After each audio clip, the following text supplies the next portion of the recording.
আসসালামু আলাইকুম। Artificial die or synthetic die এর অন্যতম একটি ডাইস হচ্ছে ডিরেক্ট ডাইস।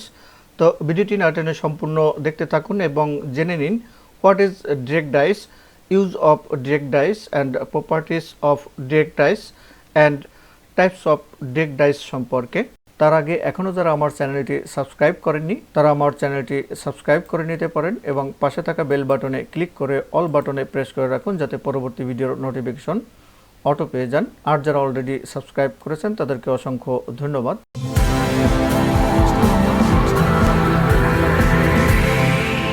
ডিরেক্ট ডাইস: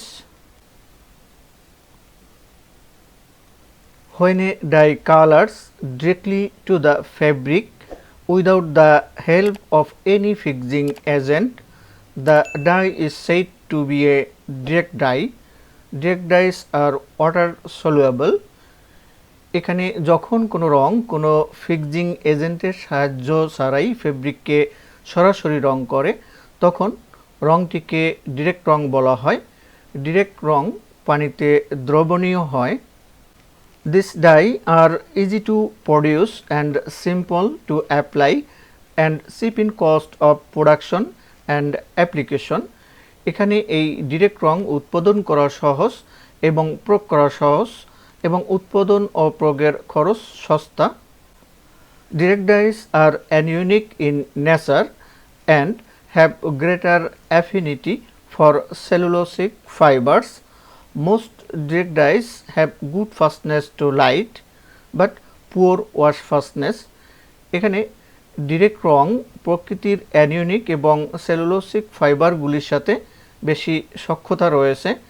বেশিরভাগ ডিরেক্ট রং এর আলোর দৃঢ়তা ভালো কিন্তু ধোয়ার দৃঢ়তা কম।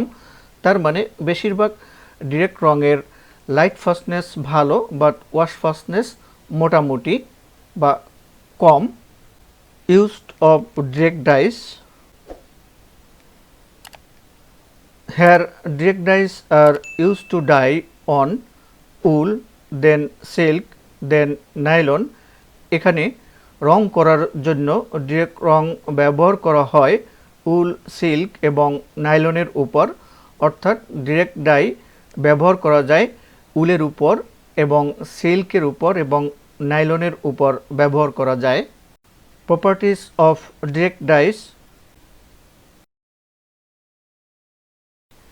anemic in nature, then good light fastness, then poor wash fastness because of smaller particles with good water solubility which can be improved by future after treatment, then mainly applied on cellulosic fibers but suitable for protein fibers also like nylon, silk and wool, then shorter dyeing cycle, then ease of application. Types of direct dyes: direct dyes are classified based on chemical structure, then SDC classification based on dyes labeling ability and their response to increase in the dyeing temperature and to added salt during exhaust dyeing. আজকের ভিডিওটি যদি আপনার কাছে প্রয়োজনীয় মনে হয় তাহলে অবশ্যই আমার চ্যানেলটি সাবস্ক্রাইব করবেন এবং পাশে থাকা বেল বাটনে ক্লিক করে অল বাটনে প্রেস করে রাখবেন যাতে পরবর্তী ভিডিওর নোটিফিকেশন অটো পেয়ে যান। আল্লাহ হাফেজ।